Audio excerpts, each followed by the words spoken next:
Bonsoir à tous.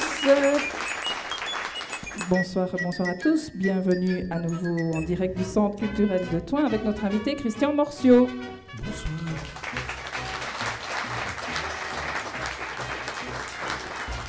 Nous sommes toujours avec nos chroniqueurs Fabien. Bonsoir. Adrien. Bonsoir. Caroline. Bonsoir. Benjamin. Hello.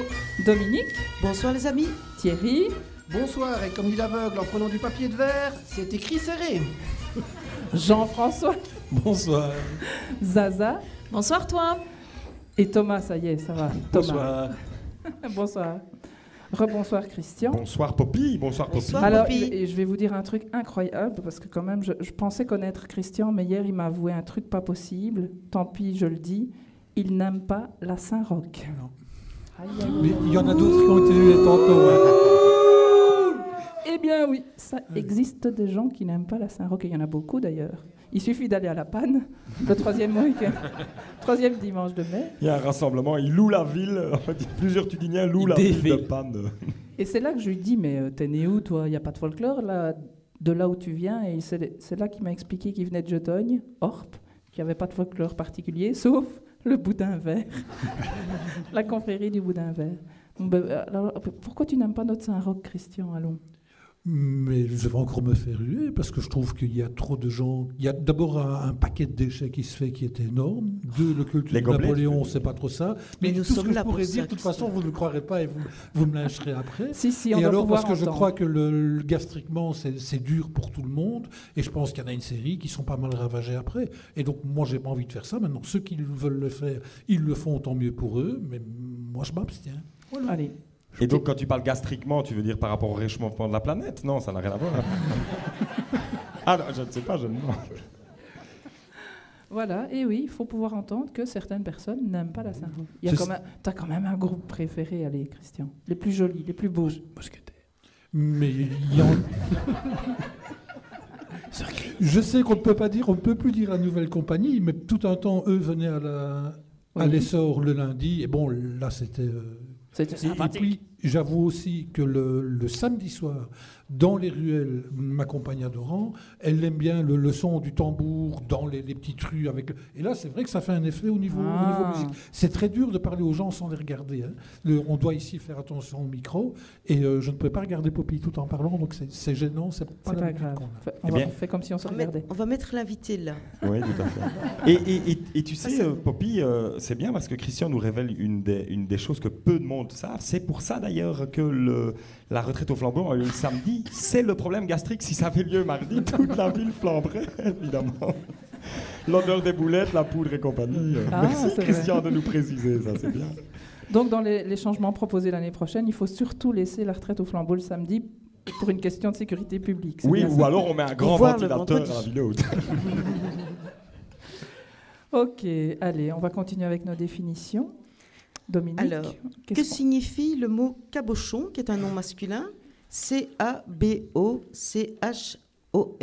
Thierry.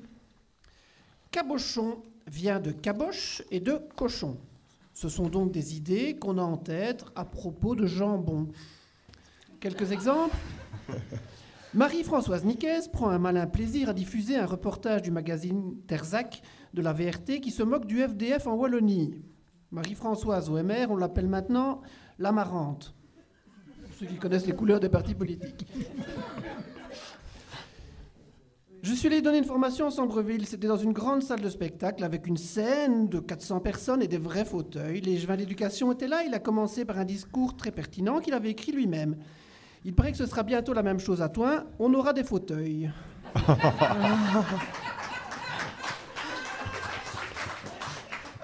À la Saint-Valentin, j'ai reçu de la part d'Écolo des chocolats sur le quai de la gare. À Pâques, le MR, le FDF tudinien, pas si éloignés l'un de l'autre finalement, quelques dizaines de mètres, nous ont offert des petits œufs. Je voudrais signaler au PS et au CDH qu'il y a à Thoin un magasin qui s'appelle Couleur Chocolat et qui fournit de très bons produits. Sinon, une bière à Saint-Roch, c'est bon aussi. Une vente aux enchères d'instruments de torture prévue le 3 avril dernier à Paris a été suspendue suite à l'indignation d'associations de défense des droits de l'homme, dénonçant le caractère choquant et contraire à toute morale. Le ministère de la Culture avait d'ailleurs souhaité son annulation. À Toin, une école primaire organisait le 10 mars dernier à son profit une vente d'armes, dont certaines ont sans doute tué des enfants et aidé à perpétuer des vols. Enfin, si ça permet d'aller à Plopsaco, tout n'est pas perdu. Par ailleurs, dans la même ligne d'idée, François Dubois, le président de l'association belge des collectionneurs d'armes, l'annonce: il y a mieux que la police de l'État pour surveiller les collectionneurs, c'est l'autopolice. Tant qu'à faire, pour les criminels, il y a l'autopunition. Pour les gens pas brillants, il y a l'automate. Pour les amateurs de pipe, il y a l'autopompe. Et pour les crétins au cerveau mort, il y a l'autopsie. Voilà. Un document de l'intercommunal IPAL sur la production des déchets ménagers nous apprend que nous apportons au parc à conteneurs, par rapport à la moyenne wallonne, plus de verre. C'est normal, avec le cassage du verre et le nombre de fêtes dans l'entité. Plus d'encombrants. C'est normal aussi, il y a déjà plus de place au quai séjour. Mais moins de déchets inertes. C'est toujours normal, ils sont à la taverne Saint-Roch. Non, je rigole.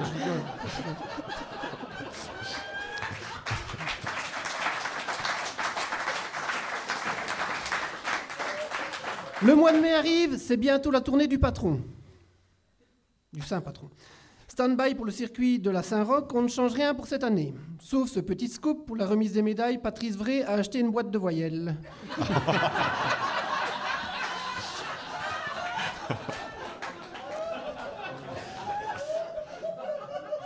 Pour l'élection de Mister Toin, il y avait un ministre, un bourgmestre et quelques échevins et conseillers. Ça donne envie, non? Et pourquoi autant de monde? Parce qu'il n'y avait qu'un seul candidat et qu'il était donc sûr d'être élu. Le rêve de tout politique. Le Centre culturel de Toin lance une campagne de sensibilisation des seniors actifs et recherche des photos de classe de 45 à 65.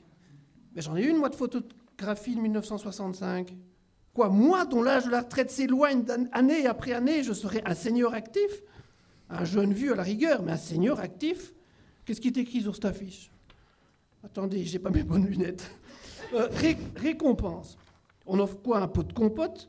Si je monte à la tribune... Enfin oui, bon, le monde n'est peut-être pas bien choisi. Bon, c'est vrai que quand je regarde la nécrologie, je commence à regarder l'année de naissance avant le nom du défunt.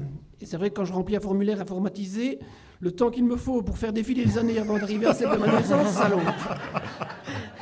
Enfin bon, comme disent les Chinois, plus le gingembre et la cannelle sont vieux, plus ils sont mordants au goût. Et pour finir, le chroniqueur le plus trash des toutes boîtes renvoie les interventions de Thomas au niveau de Rikiki et Roudoudou. En effet, Sébastien Brousse déclare: j'ai l'impression parfois d'être dans un car où les responsables se disputent le film à jouer au lieu de regarder la route. Évitons l'accident. Ouf! Même moi, j'aurais pas osé. J'ai hâte de lire le prochain trèfle à 4 feuilles pour voir écrit: on est tous dans le même bus, pas besoin d'une opération coup de poing.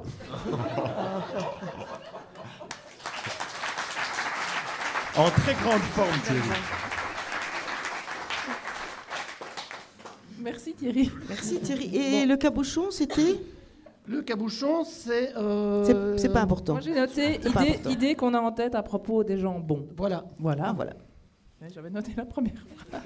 T'as bien fait. J'avais oublié. Thomas? J'aurais pu vous raconter que Cabochon était le nom de ce pauvre lama dépressif qui vivait en Flandre et qui, à l'annonce de Bart de Wever se présentant comme tête de liste à Anvers, a décidé de se suicider en se jetant sous un train en début de semaine. J'aurais pu effectivement vous raconter cela, mais j'ai la bonne définition. Et je dois l'avouer, avant de faire cette émission, j'avais bien une vague idée de ce qu'était le cabochon, mais j'étais loin d'en être sûr.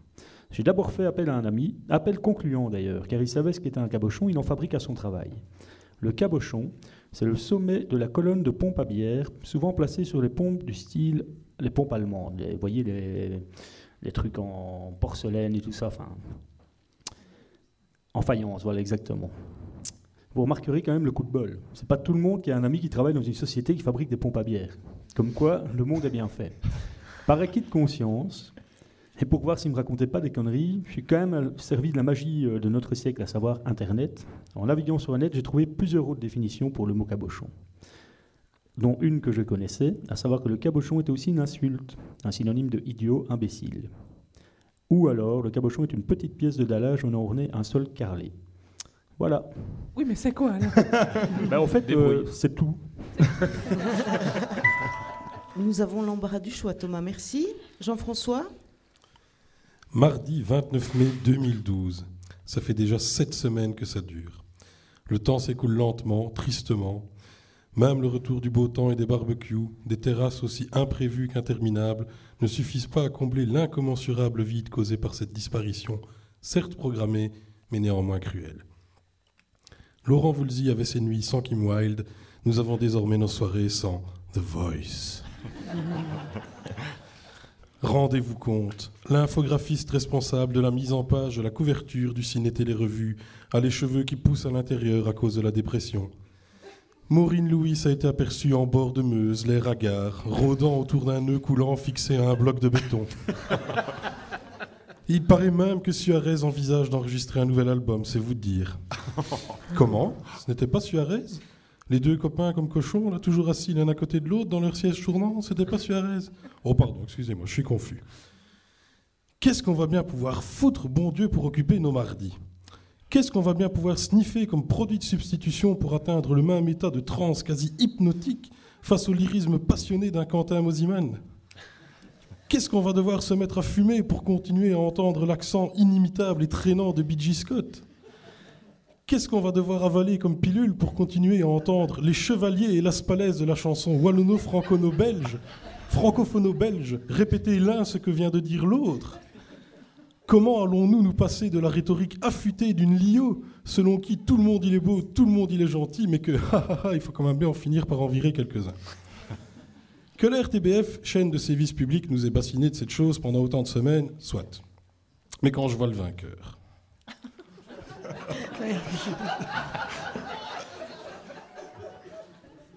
Entendez-moi bien, je n'ai rien contre lui personnellement, mais un gamin de 17 ans, timide, qui a manifestement du mal avec les phrases comportant plus de 8 mots, et qui, bonheur suprême, rêve de faire de la variété française à la Patrick Fiori, tout ça pour ça. Allez, je terminerai ma diatribe de mauvais coucheur par ceci. Le talent et les vocations, ça se travaille dans le grenier de grand-mère, dans la cave des potes, dans une académie. Ça tombe bien, on en a une à toi, mais pas sur un plateau télé, quoi. Merci Jean-François. J'en déduis que le cabochon est le finaliste de The Voice Belgium. Oh oui, si tu veux, oui. Donc, Christian, un cabochon, dis-moi, est-ce une idée qu'on a en tête à propos de gens bons ? Est-ce une insulte, le sommet des pompes, la colonne de pompe à bière, ou j'ai même pas compris, une pièce ? Une pièce, Attends, un truc parce que dans je le sais plus. Enfin, bref. Dans 2 minutes. Ou une est-ce petite le pièce de finaliste dallage. de The Voice Belgium ? Mais on va t'aider, Poppy. On va dire que c'est la définition de Thomas. De Thomas, merci. Merci. Et bravo, c'est bien ça. Un petit jeu maintenant, qui est devenu culte grâce à Benjamin. Un petit steak haché. Yeah.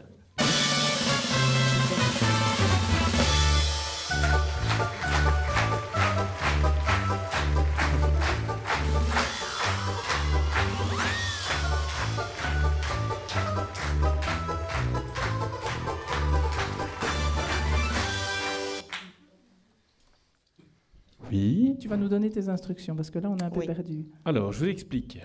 Alors, le jeu du steak haché, c'est très simple. Nous avons 2 équipes, c'est parfait. Nous avons l'équipe Brésil en face, c'est-à-dire composée de Thomas, de Zaza, de Jean-François, de Thierry et éventuellement de l'invité s'il veut participer. Donc 2 équipes, ici l'équipe Pickles à ma droite. Je ne participe pas, promis.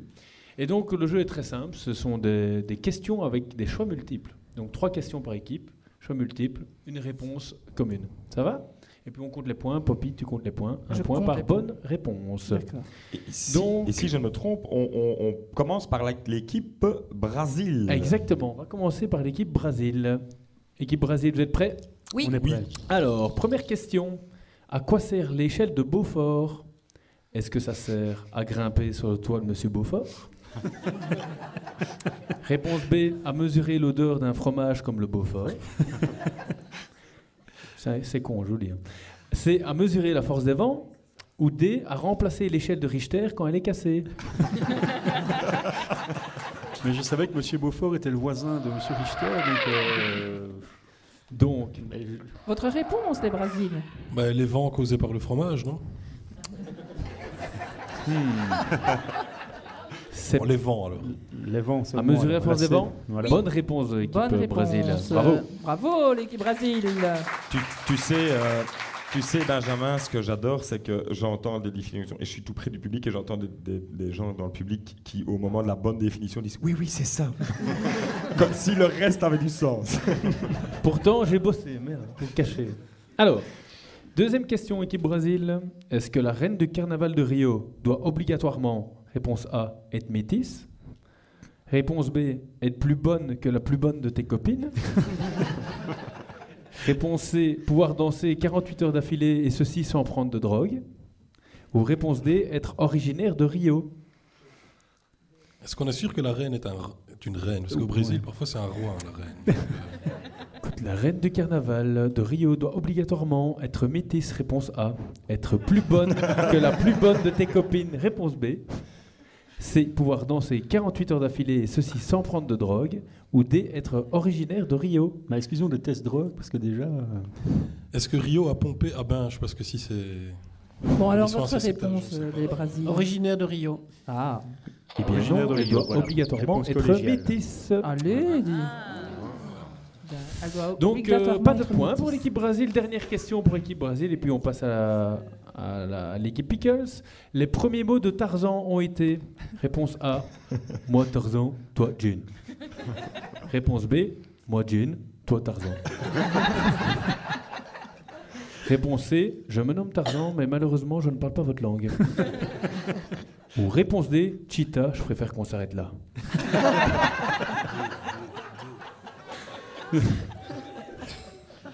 Donc, Alors, Bah, ça doit être la D, non? donc D, Cheetah, je préfère qu'on s'arrête là. oui. Eh bien non, c'était moi Tarzan, toi Jane. Donc un point pour Un l'équipe point pour Brésil. l'équipe Bon, les Brésil. Pickles, On a déjà gagné. attention équipe Pickles. Je cache parce que Caro, elle regarde la petite tricheuse, je l'ai vue. Alors, première question. Parmi les 4 affirmations suivantes, laquelle est correcte? C'est Charles Parenthèse qui a inventé la parenthèse. Réponse A. Petit B, c'est Guillaume Guimet qui a inventé les guillemets. Réponse C, c'est Jean-Patrick Pointe-à-la-Ligne qui a inventé Pointe-à-la-Ligne. Réponse D, c'est Charles Point et Mustapha Virgule qui ont inventé le point virgule. Où tu vas les chercher? Et là-dedans, il y a une bonne réponse. Je t'assure. Donc, réponse Les Petit Pickles, A. une réponse. Charles On Parenthèse va a dire les inventé la guillemets. parenthèse. On dit les guillemets. Oui. Les On dit les guillemets. Ils Bonne disent des guillemets. réponse. Oh. C'est Guillaume Ah, Guimet au Pickles. XVIIIe siècle. Il n'a pas inventé une gare à Liège, lui. La gare des Guillemets. Mais non oui, Il a fait construire une gare en son nom. Un point pour l'équipe Pickles. Deuxième question. Avec qui s'est marié Ringo Starr? Sheila, Eurostar, Joe Star ou une femme qui n'était pas Sheila?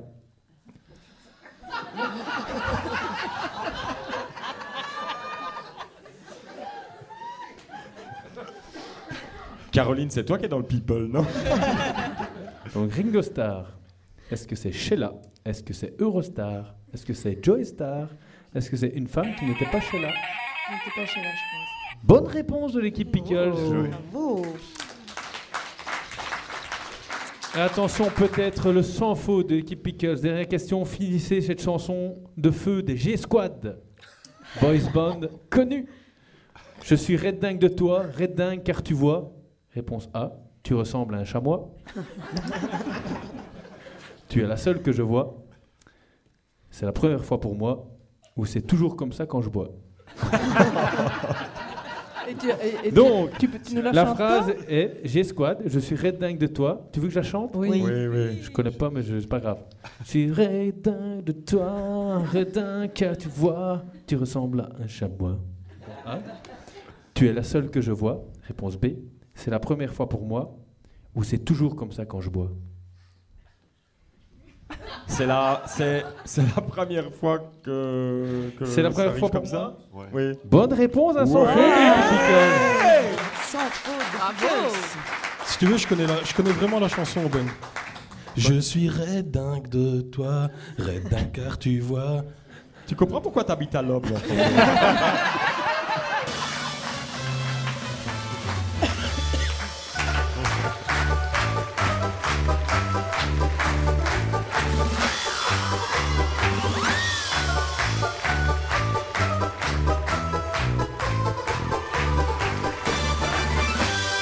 Je propose qu'on ne s'en passe plus de ce jeu. Hein. Oh, Ça c'est va être magnifique. Merci Benjamin, merci. De rien. À Alors, toi Dominique. revenons aux choses sérieuses. Que signifie le mot ortolan? Un nom masculin, O-R-T-O-L-A-N. Adrien. Alors, l'ortolan est une œuvre musicale écrite pour clavier ou clavecin. Ce mot provient du compositeur du même nom, M. Ortolan. Petit-fils de Roland, compositeur également qui ne savait pas parler ou alors très mal, d'où son nom Roland de Lapsus. Alors Ortolan, tel un homme à l'époque, tel man, il a appris le latin, le grec et les mathématiques. Il a eu une très bonne éducation, malgré que son père, Jacques de son prénom, soit bûcheron et pas du tout musicien. D'ailleurs, le petit Ortolan aidait son père Jacques dans les bois. Ortolan s'occupait des branches et Jacques du tronc. Tout ça pour ça. T'as eu des semaines difficiles, Adrien. À trop travailler dans les bois, il a subi l'influence de Marc-Antoine Charpentier. Et ce sont ses amis qui lui dirent un jour « Mais à force de t'occuper du feuillage, tu vertis. » Du coup, être bûcheron, ça ne lui bisait plus rien. Il en était toujours foré dans les branchages, il en a eu marre. Alors comme Christian ici présent, il s'est coupé en 4 pour faire ce qu'il aimait. Ouais, il s'est coupé en 4 morceaux. Et il a obtenu un contrat pour composer pour les services du prince Esterhazy. Il est ravi de composer pour Esterhazy. Ce qu'on retient de lui, c'est qu'il a voulu composer un prélude sur un poème, mais il n'a jamais abouti. Il était assez mal armé pour y arriver. En 1886, il meurt souffrant d'arthrose. Et donc... Oui. On donc va dire que c'est c'est un une œuvre compositeur. musicale, quoi. Ah, une œuvre Une œuvre. musicale. Merci Adrien. Benjamin, que signifie le mot ortolan? Oui, alors l'ortolan est un petit oiseau chanteur de la famille des Ambérésidés, qui est commun dans le Midi notamment. Il ne faut surtout pas le confondre avec un petit oiseau de la famille des Brachytidés, qui se niche souvent dans la poche centrale avant des pantalons hommes. Bon, facile. Hein. Chanteurs eux aussi, ces hommes, et qu'on peut apercevoir le vendredi soir à la sortie des toilettes ou carrément sur les bars au crépuscule naissant. Simon A, Greg L, François A et bien d'autres. Si vous m'écoutez, bonsoir à vous. L'ortolan mesure entre 16 et 16,4 cm de longueur pour une envergure comprise entre 24 et 27 cm et une masse allant de 19 à 25 grammes. L'ortolan est un grand migrateur, habite les régions rocheuses et se nourrit de graines et de petits invertébrés. Important, j'ajoute qu'il a un corps rosâtre. Tout le monde s'en contrefou, moi avec. Et c'est pourquoi il me semblait important de vous le mentionner. Ça me fait 4 lignes de conneries en plus, ça fait. Alors, son nom complet est le Bruant ortolan, mais tout comme un jumet et ses jumets amandes, jumet d'échoppe, et il y a un peu plus jumet, des variations de noms existent. L'ortolan est célèbre pour être un mets de gourmet et réservé précédemment aux rois et aux grands de ce monde. On peut le manger engraissé, exclusivement au millet blanc, pas le manteau, hein, et noyé dans l'armagnac. Traditionnellement, les consommateurs d'ortolan, tels François Mitterrand et Alain Juppé, se mettent un linge sur la tête pour mieux concentrer leur fumée. Ortolan sauce rapido, Béa, cherche plus, j'ai ton menu demain midi, ça va être folklorique. Merci Benjamin. Caroline, à toi? Alors, l'ortolan est en fait un style de danse, au même titre que le classique, le jazz, le hip-hop ou encore le contemporain, et elle peut même être en fait un mélange de tous. Cette danse existe depuis au moins 1925, mais s'est fort développée dans ces années-ci grâce à la technologie. L'ortolan est très particulier et demande un certain matériel qui est en fait la base, qui est une voiture. Et oui, l'ortolan se danse assis au volant d'une voiture, je suis sûre que vous voyez de quoi je parle. Chacun la pratique à son niveau, très sobre ou très, voire trop expressif, ce qui est un petit peu mon cas. Souvent, c'est une véritable comédie musicale qui se joue derrière le tableau de bord. Le chant vient s'ajouter au mouvement, en yaourt évidemment. Mais si, je suis sûre, vous voyez, ça donne un peu ça. Give me Voilà, je l'ai fait. Ben quoi? C'est mieux que de fouiller au fin fond de ses narines, non? Même si les deux sont combatifs, mais là, ça devient dangereux. L'ortolan se pratique particulièrement dans les embouteillages ou au feu rouge, là où on s'emmerde en somme. Et lorsque vous êtes bien dans votre chorégraphie, il vous arrive de croiser le regard médusé du conducteur voisin. À ce moment-là, deux situations s'offrent à vous. Arrêter, faire comme si de rien n'était et espérer pouvoir vite dépasser le type qui vous juge, grogner, râler, recommencer. Soit continuer et montrer que vous n'en avez rien à faire et que oui, l'asile psychiatrique va venir vous chercher bientôt. Alors, pour le pratiquer assez régulièrement, j'apprécie l'ortolan. J'hésite même à m'inscrire à l'émission La Meilleure Danse pour pouvoir le présenter. Petit hic, une voiture sur un plateau, c'est bof. Mais un jour, j'en suis sûre, cette danse populaire sera reconnue à son juste titre. Oh. Merci Caroline. À quand un festival d'ortolan? Ça peut être sympa. Faut trouver la prairie. Alors, Christian, un ortolan. Est-ce une œuvre musicale, un petit oiseau chanteur ou une danse qui existe depuis 1925? Je voterai pour l'oiseau. Oh, bravo Christian. Un sans faute pour Christian depuis le début. Eh bien, nous arrivons déjà presque à la fin de notre deuxième émission, mais Dominique a bien évidemment un livre pour notre invité. Eh bien, mon cher Christian, un deuxième cadeau pour terminer cette deuxième partie. Vous suivez toujours, je suppose. On ne peut pas être amoureux de l'écologie sans aussi être intéressé par les belles plantes et les belles courbes, comme disait un ami rencontré quand j'étais étudiante, mais c'est bien loin tout ça. Je vous parlais donc de belles courbes et de belles plantes que vous ne manquerez pas de croiser en feuilletant cette gymnastique au quotidien, qui est au fitness ce que l'essor est à l'économie sociale. 181 pages de conseils, d'exercices, de tests pour, qui sait, un jour retrouver belles courbes et belles plantes. Je plaisante bien sûr. Un petit extrait. Je dois bien avouer que je me suis arrêtée à l'introduction. Ayez des principes. Alors, ne cherchez pas à suivre la mode à tout prix. On peut modifier la couleur de ses cheveux et même celle de ses yeux, mais on ne triche pas avec la génétique. Si vous avez tendance à ressembler à Marilyn Monroe, il serait vain et illusoire de prendre Audrey Hepburn comme modèle. Et tous les hommes ne peuvent prétendre avoir le physique de Sylvester Stallone. Un autre principe, optimisez votre physique, respectez vos rythmes biologiques. Un des secrets de la forme, c'est une vie régulière. Acceptez quelques contraintes. Restez insensible aux remarques et aux critiques. Si vous dites que vous musclez vos abdominaux en attendant l'autobus, on sourira peut-être. Mais on enviera rapidement votre ventre plat. L'essentiel est que vous soyez satisfait de vos résultats. Réfléchissez bien avant de souscrire un abonnement dans une salle. Demandez l'avis de votre médecin, etc., etc. Toutes les postures, enfin, c'est pas une émission télé, mais je peux vous dire que toutes les postures sont vraiment bien illustrées. Et je crois que, Christian, tu en feras bon usage. Cadeau. Merci Dominique et merci à vous tous mes chers chroniqueurs. Merci Fabien. C'est déjà fini? Et oui, c'est déjà fini, mais on va se retrouver bientôt. Hein. Oui, d'accord. Merci Fabien, merci Adrien, merci Caroline, merci Benjamin, merci Thierry, merci Jean-François, merci Zaza, merci Thomas. Merci Dominique et Christian, tu reviens la prochaine capsule? On appelle ça des capsules chez nous. Je pense que je referai le chemin. Allez, Merci hop. Poppy, merci au public, merci au centre culturel. Bonsoir.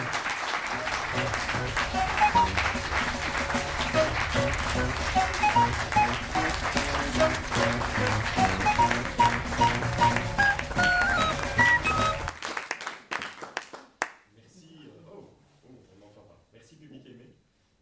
Petite pause pendant 15 minutes. Le bar est ouvert.